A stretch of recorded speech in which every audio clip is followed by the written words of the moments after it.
তখন কিছু বলি না, কারণ আমি এই জলসায় মেলা দেখলে আমার মাথা আগুন হয়ে যায়, এটা উচিত না, হারাম। আমি কমেডি বলে যাচ্ছি, আমি জানি এই কথাটা বলে টাকাই দেবে না, তবু আমি বলবো কি জলসা দেবেন কিন্তু মেলা দেবেন না, শরীয়তের বরখলাফ কাজ করবেন না।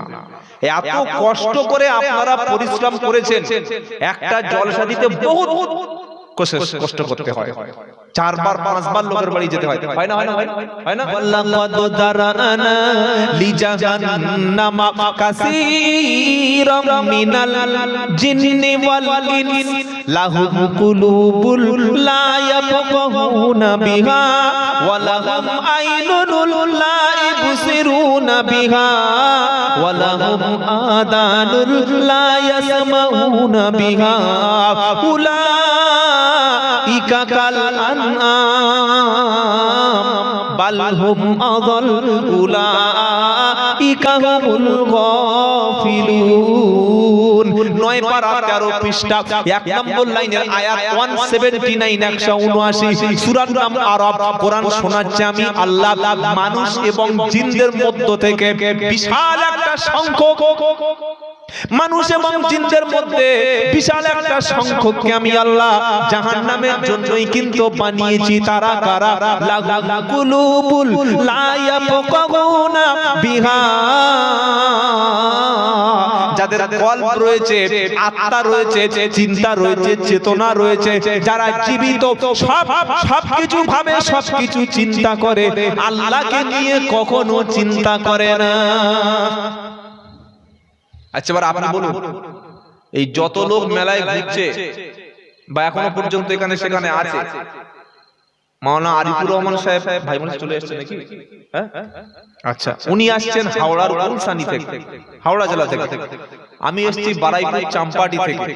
আমার বাড়ি ওই আরিফুর রহমান সাহেব মুফতি মাওলানা সাহেবের বাড়ি দূরে না, যারা এখানে ঘুরছে তাদের বাড়িটা দূরে? তাড়াতাড়ি বলেন না, আমাদের বাড়ি দূরে। তাহলে আমরা এসে 2 ঘন্টা 3 ঘন্টা ধরে এত করে বলছি, আবার কি হলো? ও বাবা, এত করে বলছি, এটা বুঝতে পারছে এটা জান্নাতের বাগান। যারা বলেন এটা বুঝতে পারছে জান্নাতের বাগান। ওরা জানে যে এখানে কোরআনের কথা আলোচনা হচ্ছে, ওরা জানে যে এখানে হাদিসের কথা আলোচনা হচ্ছে। এই জান্নাতের বাগান ছেড়ে যারা মেলায় ঘুরছে, এদের বিবেক আছে না মরে গেছে? মরে গেছে। ছাগলের পাশে ছাগল জবাই করুন, একটা ছাগলকে ঘাস দেবেন, আরেকটা ছাগলকে জবাই করবেন, ও ম্যাট ম্যাট ম্যাট খাবে না, খাবে না। কেন? ওর বিবেক নাই, ওর মধ্যে বোধ শক্তি নাই, ওর কমন সেন্স নাই, ওর মধ্যে কোনো চিন্তা নাই, ভাবনা নাই, ওর কিচ্ছু নাই। ওই জন্য নাম জানোয়ার। ওই জন্য নাম কি? জানোয়ার। যে লোকগুলো বসে বসে কোরআন শুনছে, ঠান্ডা চটে, পাছা পর্যন্ত লুঙ্গি হাফ ভিজে গেছে, এরা চালাক? এরা চালাক, এরা বোকা?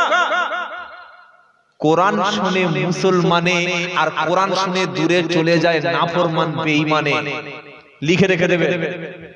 আল্লাহর নবী যখন কোরআন তেলাওয়াত করতেন, আবু বকর ওমর শুনতো, আর আবু জাহিল কানে তালা দিয়ে হাত দিয়ে দূরে, এই মুহাম্মাদের কোরআন শুনিস না, শুনলে ওমরের মতো পাগল পাগল। আমি এত গিয়েও লোক টাকা দেয়। তাহলে এই রকম সুন্দর পরিবেশ, এদের মধ্যে একটা কমন সেন্স নাই, যেখানে 2 ঘন্টা 2.5 ঘন্টা কি বলছে একটু বসে একটু শুনে আসি। এতক্ষণ বাজারে ঘুরতে লাগে, হ্যাঁ একটু এসছি বাবা, চাটা খেয়ে একটু খেয়ে এবার গিয়ে বসি। একটা জোয়ান ছেলে আমি এখানে দেখতে পেলাম না, যে বাঁদরগুলো ঘুরছিল সন্ধ্যা থেকে। কিরকম জানোয়াররা তৈরি হয়েছে, কিরকম মানুষেরা তৈরি হয়েছে। আল্লাহ বলছে ওদের দিল নাই, বিবেক নাই, বুদ্ধি নাই, ওরা মানুষ নয়, ওরা জানোয়ার, ওরা পশু। কোরআন খালি সূরা আরাফটা খুলুন, 179 নম্বর আয়াতে লেখা না থাকলে আপনি আমার গাড়িটা নিয়ে নেবেন, আপনি আমার যা খুশি তাই বলুন। আল্লাহ বলছেন যার বাড়িতে মা আছে, বাপ আছে, স্ত্রীকে নিয়ে গোটা জীবন সাজিয়েছে, বৃদ্ধ পিতাকে দুটো খেতে দেয় না, অসুস্থ মা ডাকছে সাড়া দেয় না, ছাগলের পাশে আরেকটা ছাগলের পা পুড়ে গেছে, গরুর পাশে আরেকটা গরু জবাই হচ্ছে, এ গরুর সামনে পানি দিলে যেমন এর হুঁশ থাকে না, কোত করে খেয়ে নেয়, আরেকটা গরুকে জবাই করছে গরু। আজ আমাদের সমাজের নতুন বিয়ে করে 2 বছর 3 বছর সংসার করে বাপের সংসার থেকে মায়ের সংসার থেকে আলাদা হয়ে গিয়ে রাত্রিবেলা মুরগি এনে রান্না করছে, হোটেল থেকে বিরিয়ানি অর্ডার করে এনে খাচ্ছে, বৃদ্ধ মাকে দুটো খেতে দিচ্ছে না, এটা মানুষ না জানোয়ার? ওর বিবেক আছে? ও জানে আমি খাবো, আমার বউ খাবে, আমার স্ত্রী খাবে। আর যে বাপ তোকে খাওয়ালো, যে বাপের হাঁটুতে এখনো দাঁত পড়ে আছে তোকে খেটে উপার্জন করানোর জন্য, শীতের রাতে তোর বাপ ঘুমোতে পারে না, এত বাপ এত যন্ত্রণা, দাঁড়িয়ে কাজ করে করে বাপের কোমরটাই বেঁকে গেছে। খাওয়ার সময় বাপকে ডাকতে পারলি না, খাওয়ার সময় মাকে ডাকতে পারলি না, তোর বিবেক আছে? আল্লাহ বলছেন জাহান্নামী মানুষ আর জিনদের মধ্যে ওদেরকেই জাহান্নামের জন্য বানিয়েছি যারা বুদ্ধি থেকেও বুদ্ধি খরচ করে না, বিবেক থেকেও যারা দেখে না, জান্নাতের বাগান দেখে যারা জাহান্নামের গাড্ডায় গিয়ে ঘুরছে, ওদের বিবেক বুদ্ধি আছে? এখানে কোরআনের মধু আহরণ করছেন বসে বসে, এখানে হাদিসের কথাগুলো শুনছেন, নিজের ঈমানটা মজবুত হচ্ছে, আর ওখানে গোবরের দলেরা গোবরের কাছে গিয়ে গোবর খাচ্ছে আর শুচ্ছে। যার যেমন স্বভাব, মৌমাছি বসবে ফুলে আর গুড়ে পোকা বসবে কোথায়? গোবরে। গোবরের পোকা কোনোদিন মৌচাকে যায়? ও গেলেই ওর সহ্য হবে না। আল্লাহ এই জাতিটাকে হেফাজত করুক, বলুন আমিন। কি দরকার আছে এত মাইক দেওয়ার? দরকার আমি সব জায়গায় বলি এত মাইক দেবেন, দুটো মাইক দুটো বক্স দিয়ে চালিয়ে দেন। আল্লাহ, কাদের কাছে আপনি বলবেন? শুদ্ধ এই কটা বয়স হলো বলে আমি তো দেখছি আর জীবনটা যে আর কোন ছেলেপুলে নাই, সব ছেলেপুলে মরে গেছে। ছি ছি ছি, এতটুকু কমন সেন্স হলো না, এতটুকু বুদ্ধি নাই যে কি বলছে আমরা শুনি। আর এই মুসলমান বললে আমরা আবার তাদের জানাজা পড়ব, তাদের জন্য কাঁদবো, তাদের খানা করব, তাদের কবরে লাশ শোয়াবো, তাদের জন্য দোয়া করব। এদের জন্য দোয়া করেও কোনো লাভ হবে না যদি এরা ভুল বুঝতে পেরে তওবা না করে মারা যায়। আল্লাহ পাক বলছেন লাহুম কুলুবুল লা ইয়াফকাহুনা বিহা, কলব আছে, বুদ্ধি আছে, চিন্তা আছে, মেধা আছে, ভাবে না। ওয়ালাহুম আদানুল লা ইয়াসমাউনা বিহা, কান আছে, আজান শোনে, ওলামাদের কথা শোনে, দিনের দিনের দিনের দায়ী যারা পাড়ায় পাড়ায়, মহল্লায় মহল্লায়, মসজিদে মসজিদে, খানকায় খানকায়, মসজিদে মসজিদে, জলসার মাঝখানে কোরআন থেকে হাদিস থেকে রেফারেন্স দিয়ে কথা বলে, সাহাবাদের কথা, আলেমদের কথা, নবীদের জীবনী, হাক্কানি ওলিদের জীবনী, আদর্শ কথাগুলি বলে, এগুলো কান দিয়ে শোনার পরে শোনে না যারা, কোরআন বলছে জানোয়ার হলো তারা। চোখ দিয়ে সবকিছু দেখে, দেখেও দেখে না যারা, আল্লাহ দেখতে পারে না, রাসূল দেখতে পারে না, বাপ-মার মুখের দিকে তাকানোর সময়টুকু হয় না, সবকিছু দেখে অথচ কোরআন দেখার সময় হয় না। আল্লাহ পাক এদের সম্পর্কে বলছে কান আছে, শোনেও শোনে না, বুদ্ধি আছে, ভেবেও ভাবে না, চোখ আছে, দেখেও দেখে না। উলাইকা কাল আনাম, আল্লাহ বলছে জানোয়ার হলো ওরা, পশু হলো ওরা। আল্লাহ যদি বলতো শুধু পশু ওরা, আমার এত কথা বলার দরকার ছিল না। এরপরে আল্লাহ পাক বলছে বালহুম আযাল, বালহুম আযাল, বরং জানোয়ারের চাইতে নিকৃষ্ট, জানোয়ারের চাইতে আরো খারাপ, যারা আল্লাহর ডাক শুনেও শোনে না, কোরআন শুনেও শোনে না, আযান শুনেও ভাবে না, এরকম ভাবে না যারা, শোনে না যারা, মানুষ নয় বরং জানোয়ার তারা। আর জানোয়ারের জন্যই তো জাহান্নাম। আল্লাহ কিয়ামতের দিন জাহান্নামের লোকের এমনি দেবে? কি বলছেন? জিজ্ঞাসা করবেন না? এটা প্রশ্ন করেছে, উত্তরটা দিয়ে ফেলি, কখন পালাবো মনে থাকবে না। বলছে পাকিস্তানে নাকি ইমাম মাহাদি বার হয়েছে, এ নিয়ে কিছু বলো। ইমাম মাহাদি এখন সব ঘরে ঘরে এসে যাচ্ছে। কত ইমাম মাহাদি যে দাবি করলো পাকিস্তানে আর বাংলাদেশে তার ঠিক নাই।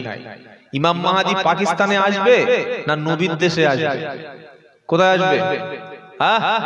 কাবা শরীফে সর্বপ্রথম তার পরিচয় পাওয়া যাবে। এসব ভণ্ডদের কথা বিশ্বাস করবেন না। তবে ইমাম মাহাদি খুব তাড়াতাড়ি আসবে ইনশাআল্লাহ, খুব তাড়াতাড়ি আসবে।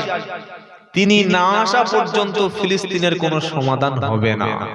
তিনি না আসা পর্যন্ত বিশ্বে মুসলমানদের এই চলমান পরিস্থিতির অবসান হবে না।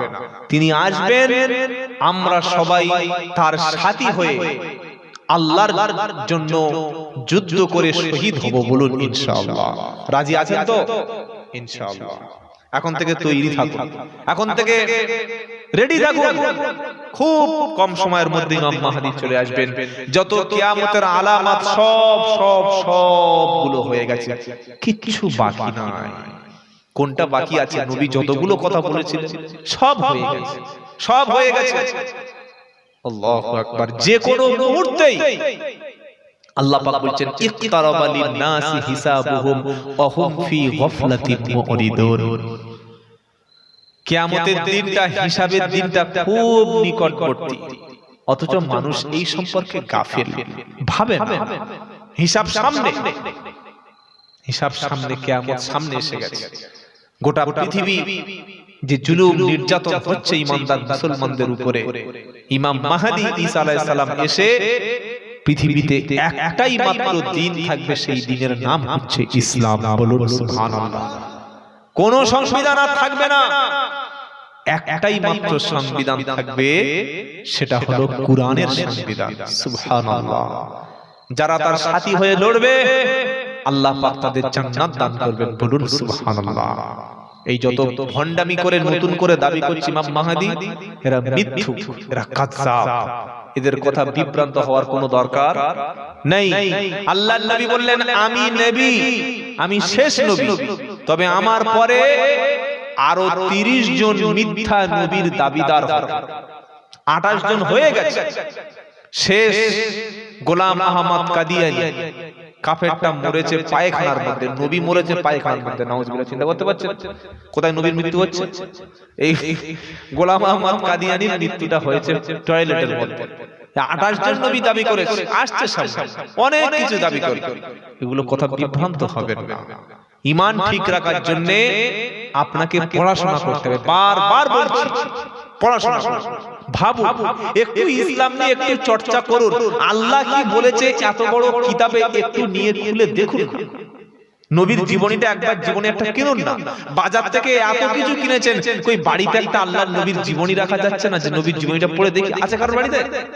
ও নাই। হায় হায় হায়। বিশ্ব নবীর জীবনী বাড়িতে রাখবেন, আপনি পড়বেন, আপনার ছেলে পড়বে, আপনার স্ত্রী পড়বে, আল্লাহর নবী সম্পর্কে জানতে পারবেন। নবীর জীবনীটা পড়াও সেটা একটা সওয়াবের কাজ, ইবাদত। বলুন সুবহানাল্লাহ। ইসলাম পড়তে হয়, ভাবতে হয়, আর আমরা খালি শুনবো। 2 ঘন্টা 3 ঘন্টা হুজুর আরেকটু বলুন, আরেকটু বলুন, শুনে শুনে শুনে শুনে জীবনটা পার হয়ে গেল, অথচ পড়লাম না। পরিপূর্ণ কখনো জানতে পারবেন না। পড়বো সকালে বাবা, ইনশাআল্লাহ একটু পড়বে, আল্লাহর কিতাবটা একটু পড়বে, রহমত হবে। আল্লাহর কোরআনটা একটু মাঝে মাঝে খুলবেন, ইনশাআল্লাহ বাড়িতে রহমত হবে।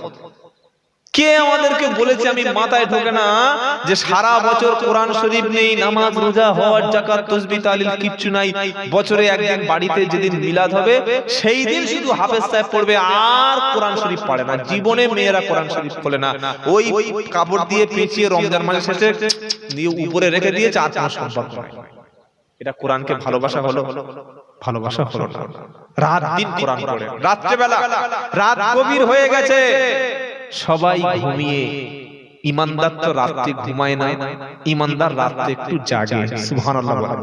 রাত যখন গভীর হয়, আল্লাহ নবী সাল্লাল্লাহু আলাইহি সাল্লাম বলেন, আল্লাহ তাআলা তাহাজ্জুদের সময়ে আরশ থেকে তিনি প্রথম আসমানে চলে আসেন।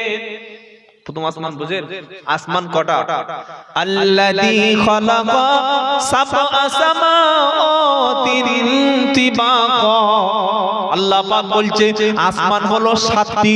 আরশ থেকে আল্লাহ প্রথম আসমানে চলে আসে, এসে বলে, তোমরা আমাকে ডাকো, আমি তোমাদের সাড়া দেব।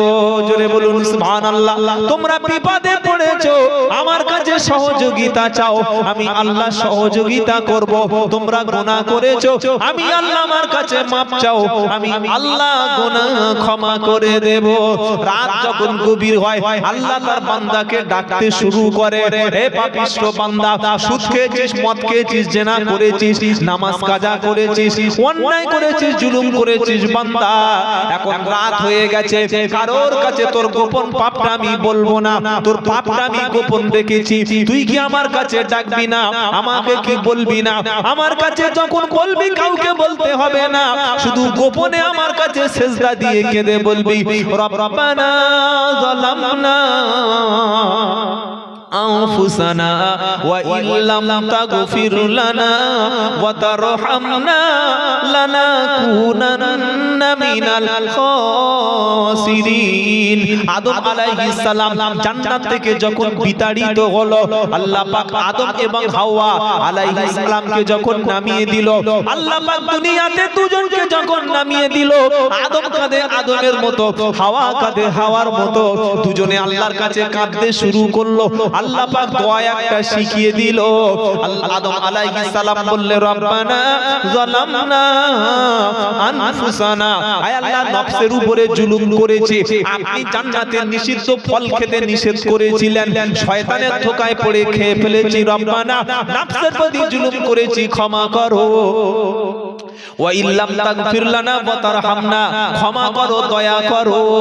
ক্ষমা যদি না করো, দয়া যদি না করো, লানাকুনান্না মিনাল খাসিরিন, আল্লাহ ধ্বংস হয়ে যাব, ক্ষতিগ্রস্ত হয়ে যাব। আল্লাহ দুজনের তওবাকে কবুল করে আল্লাহ দুজনকে ক্ষমা করে আবার নবুয়তের দায়িত্ব দিয়ে দিলেন। সুবহানাল্লাহ। কাঁদতে পারি না কেন? কাঁদতে পারেন না কেন? লোকের কাছে গিয়ে কেন এগুলো করে বুঝতে পারি? তুমি একটু আল্লাহর কাছে বলবে না? সমস্যা তোমার, বিপদে পড়েছে তুমি। রাত যখন গভীর হয়, BDO SDO office, panchayat office, মুখ্যমন্ত্রীর অফিস, প্রধানমন্ত্রীর অফিস, এমএলএ এমপি সবার অফিস বন্ধ হয়ে যায়, একটা অফিস তখন খুলে যায়, অফিসের নাম হচ্ছে আল্লাহর দরজা।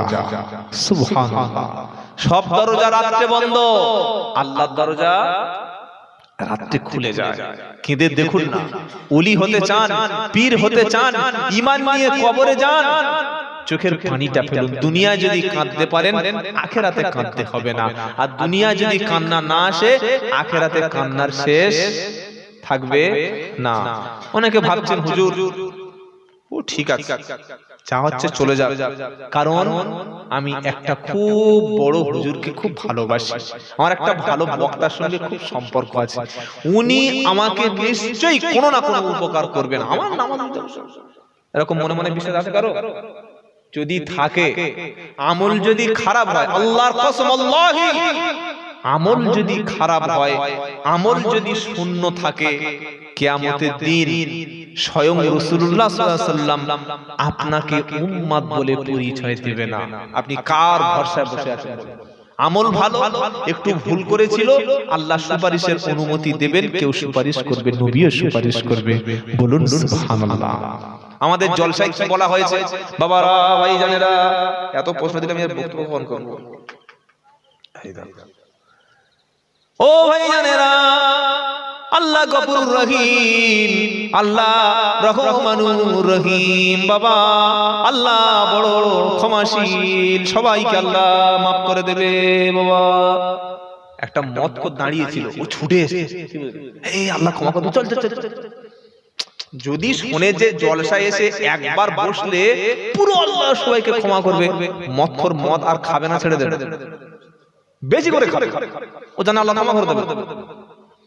একটা পাকা বেনামাজি চা খাচ্ছে, চল চল চল, এই হুজুর বলেছে আল্লাহ সবার ক্ষমা করবে। আল্লাহ গফুরুর রহিম, ক্ষমাশীল 100%, কিন্তু কাদের জন্য ক্ষমাশীল হবে সেই মাপকাঠিতে পড়তে হবে। কথা বুঝেছেন? কথা বুঝেছেন না বুঝেন নাই?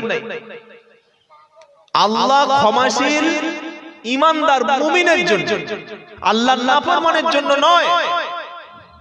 আবু তালেবকে চেনেন? নবীকে কত ভালোবেসেছিল জানেন? এত ভালোবাসা পৃথিবীর কোন মুক্তাদি তার ইমামকে পারবে না, মুরিদ তার পীরকে পারবে না, সন্তান তার বাপকে পারবে না, পৃথিবীর কোন মানুষ এত ভালোবাসা রাসূলুল্লাহ সাল্লাল্লাহু আলাইহি সাল্লামকে পারবেন না, যতটা ভালোবাসা বেশিছিলেন আবু তালেব নবীর চাচা। ভালোবাসা কারে বলে? নিজের পিঠ পেতে দিয়েছে, নিজের ছেলে আলীকে পাশে শুইয়ে নবীকে নিজের বিছানায় শুইয়েছে, খাইয়েছে, কষ্টের সময় তার পাশে দাঁড়িয়েছে। সারা জীবনের সব পরিশ্রমগুলো পণ্ড হয়ে গেছে কেন? নবীকে সত্য নবী বলে বিশ্বাস করে শুধু ঈমান আনতে পারেনি, সব শেষ। আবু তালিব যখন মারা যাচ্ছিল, আমার নবী সাল্লাল্লাহু তাআলা আলাইহি ওয়াসাল্লাম আবু তালিবের কানের কাছে বসে বসে বলছে, চাচা একবার তুমি কলেমাটা স্বীকার করো, একবার মুখ দিয়ে উচ্চারণ